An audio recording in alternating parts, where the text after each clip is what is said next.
my videos about recovery from addiction to either substance or behaviour. My addictive substance, alcohol; my behaviour, workaholic, relationshipaholic, you name it.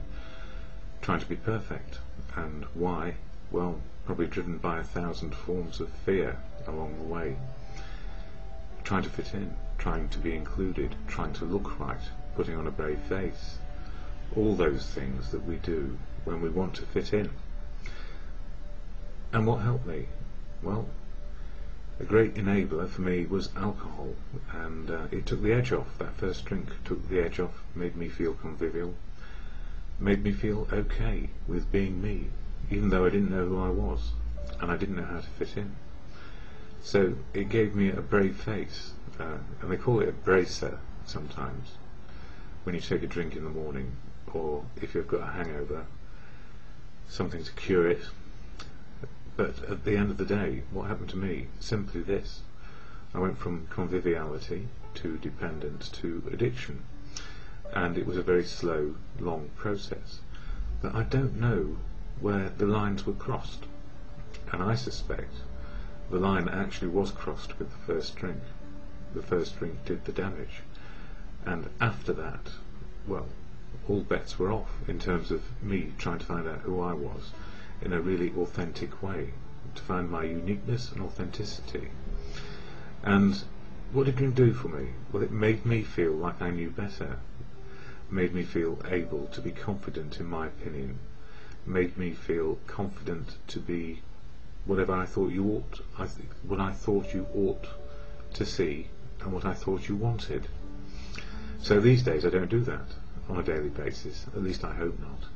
I'm looking for an open, honest, willing way to live, and that means openly and honestly understanding where I am now. And it doesn't matter whether I know who I am or what I am, it's what I'm doing, it's the action of living and experiencing and gaining wisdom and finding some happiness and some sadness as life affords. It's living life, and it's all about action, definitely.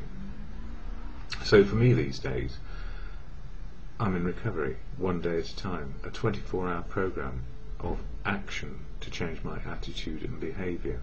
So if I can keep the action, attitude and behaviour to the good of living, I have a chance to be a part of life, an opportunity to be included. So, included in what? Well, family, community, society, and part of a fellowship which helps me keep sober on a daily basis, and that fellowship which keeps me sober on a daily basis, or helps me understand how to make the choice to be sober, is Alcoholics Anonymous.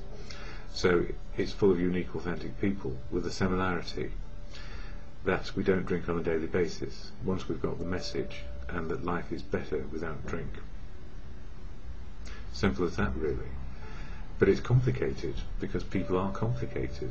We make simple things difficult because we keep on thinking and thinking and thinking.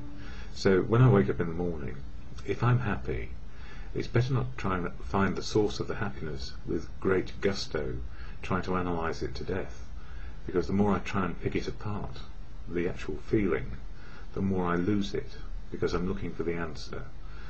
And sometimes there are no answers in feelings. So, except maybe that we get exhilaration or the opposite when we're actually experiencing something. So fellowship is a 24-hour program to find out about life and to live it and to experience it. And what does AA give me? Well, there's a statement of intent at the beginning of every meeting that I go to, and it's called the AA Preamble, and it goes like this.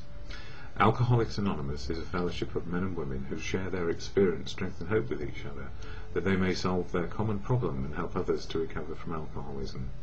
The only requirement for membership is a desire to stop drinking. There are no dues or fees for AA membership. We are self-supporting through our own contributions. AA is not allied with any sect, denomination, politics, organisation or institution. It does not wish to engage in any controversy, neither endorses nor opposes any causes. Our primary purpose is to stay sober and help other alcoholics to achieve sobriety. And in there it says, for me, which is so important, only requirement for membership is a desire to stop drinking. It's not actually saying you must stop, it's just making it clear. If you have a desire to stop, well, join us. and nothing else. That's it. No other entry requirements, even if you don't stop drinking. And it says at the end, our primary purpose is to stay sober and help other alcoholics to achieve sobriety, because sobriety offers the opportunity to make life choices, to take the action, to change our attitude and behaviour on a daily basis, to the good of life and the people around us. So it doesn't make us special and different, but I know for a long time I thought I was special and different, and if I ruled the world it would all be alright. Well, it might have been alright for me, but the trouble with power is, once we've got it, it comes with responsibility. And even if I were in charge, how would it turn out? Well, it wouldn't turn out alright for me. I'd have to play control games and manipulate and contrive and believe I was right. So these days I don't have to believe I'm right, contrive, manipulate or control. I just need to make choices which are good choices to living and finding happiness, or the opposite, as life offers. You know, if we get 50-50, 50 to the good, 50 to the less good, we're doing all right. And if we can cope with what's going on, we're all right. So I went to a meeting last night. It was a good meeting and a great share from somebody I respect and admire as a person who gives a lot of service to the fellowship and doesn't talk about it and just gets on. And sometimes it's difficult for them. I have a similar condition or conditions outside of the ism of alcoholism, which make life difficult. But without the fellowship, well, where would I be? I wouldn't be in the day, and I wouldn't be able to deal with it. So the gift is for me, if I'm in recovery, the rest of life can work, no matter what the difficulties or the supplementary things we have to deal with as we get a bit on in life, and other things happen to us, or even if it happens young. So I also share daily reflections here, this book. The 12 steps in 12 months, 1 step a month, and January is all about step 1, powerless over alcohol and life unmanageable, and what we're trying to achieve by just giving up the drink, and then moving on into action.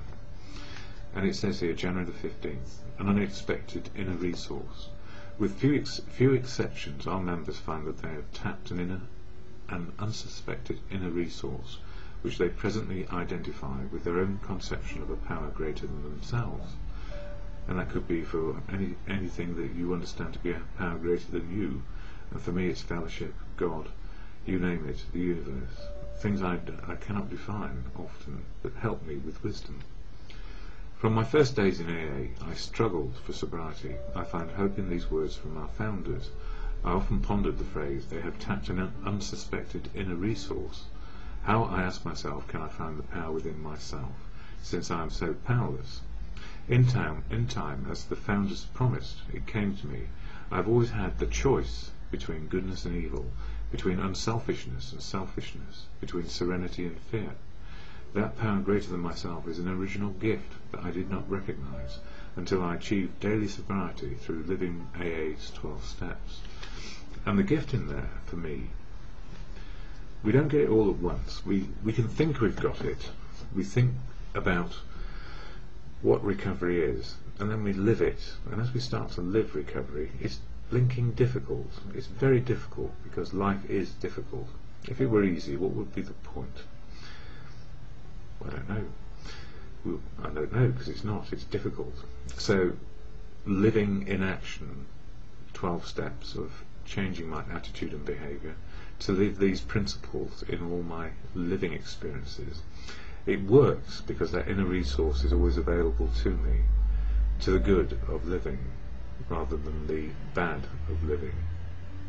So at the end of these videos I always share the Serenity Prayer, which is either to God or your good conscience or whatever it is that you understand as your inner resource and connection to a power greater than yourself. God, grant me the serenity to accept the things I cannot change, courage to change the things I can, and the wisdom to know the difference, for me, is just for today.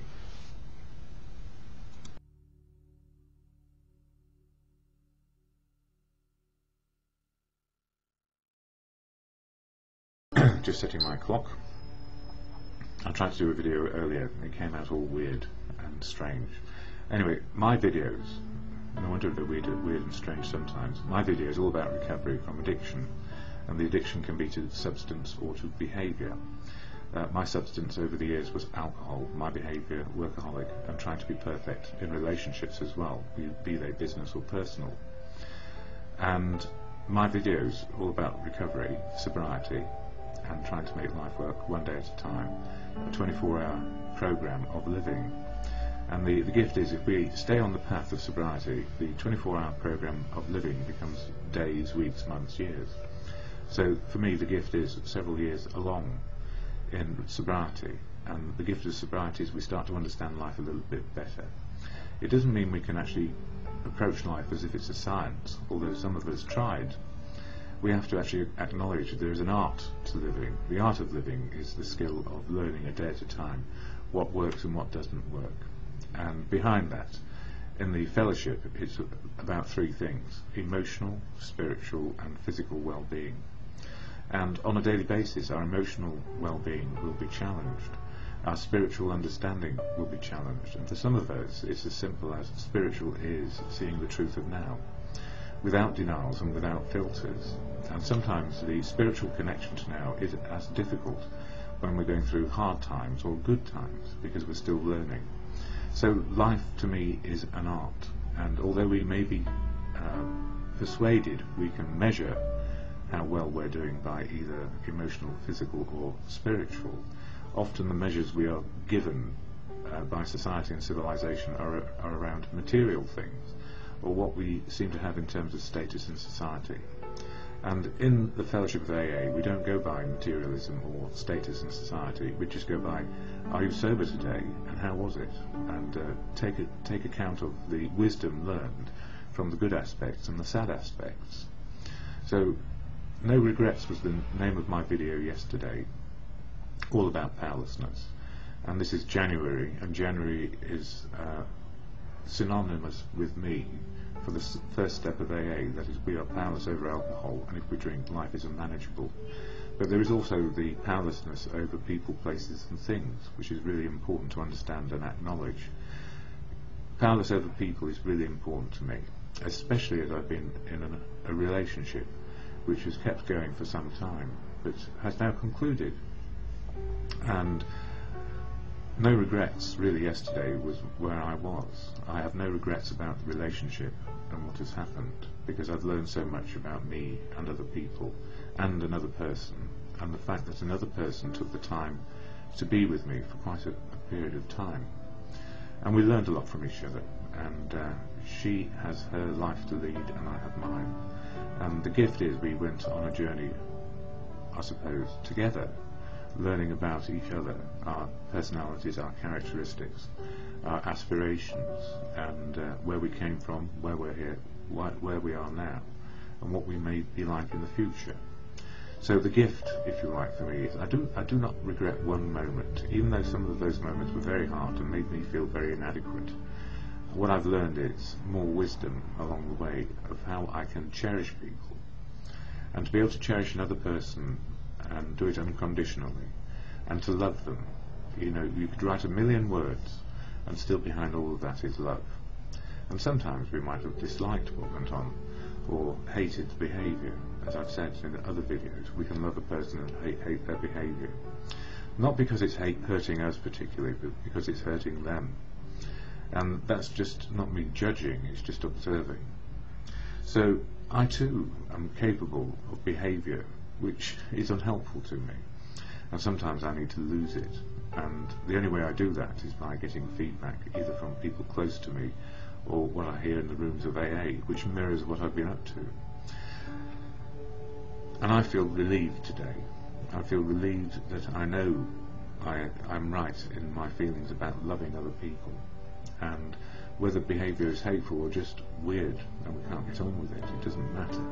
We can still love people, and if we have the capacity to love other people, it means that we are able to love ourselves enough to work through these traumatic moments where we don't know whether we want to be with somebody or whether we're better off just trying to find our own path.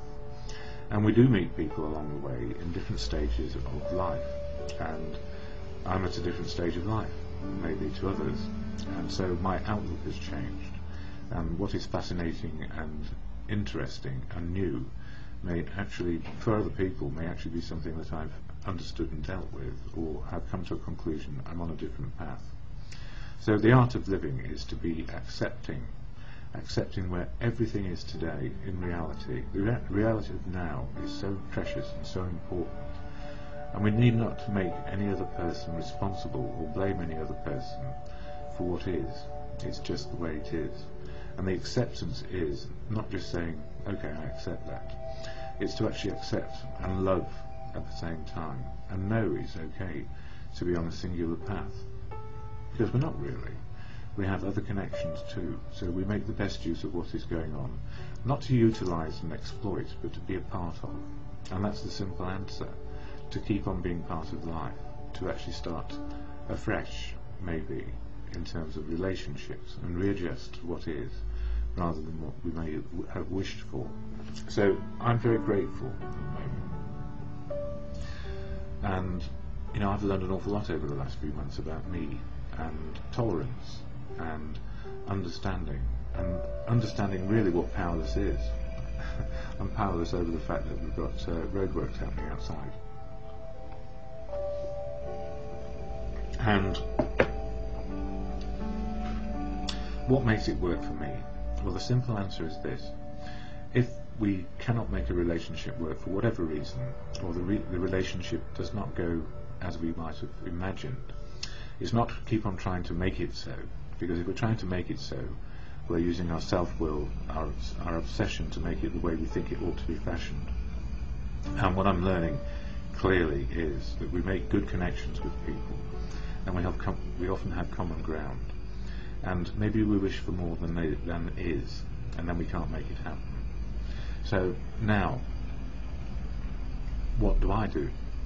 Simple. I keep with the program of AA, what makes life work for me, and especially with powerlessness. Step one, life. We are powerless over people, places, and things. And if we try and exert power over people, places, and things, we are trying to make it as we would will it so. And that is an obsession, or could become an obsession. And the gift is I don't have to try and do that.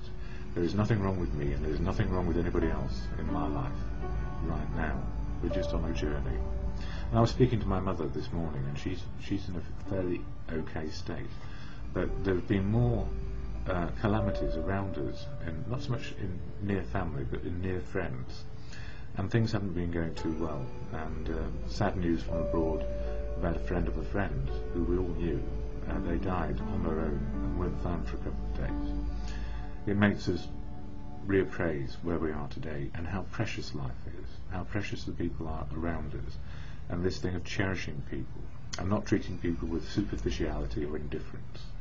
And the gift today is, as we let go with love, actually it's acceptance and love, which is something I've mentioned before, accepting how things are and being able to love people, even if they're not in our immediate sphere of connection. So the connection these days really is to life as it is, and to cherish people. So me today, what have I done this morning? I've reminded myself of step one, powerless over alcohol, and if I drink, life is unmanageable, and also powerless over people, places and things, because they're just as they are meant to be. And it's not for me to try and control it or make it my way. I just work with the choices I have on a daily basis and work to the best of what can be. And what helps me always, and I emphasize this, it's the prayer and meditation. When we exhort to a higher power, or say a prayer, we're actually saying it to the universe. And whatever the universe is, it is a higher power. And whatever your understanding of God may be, may your God go with you.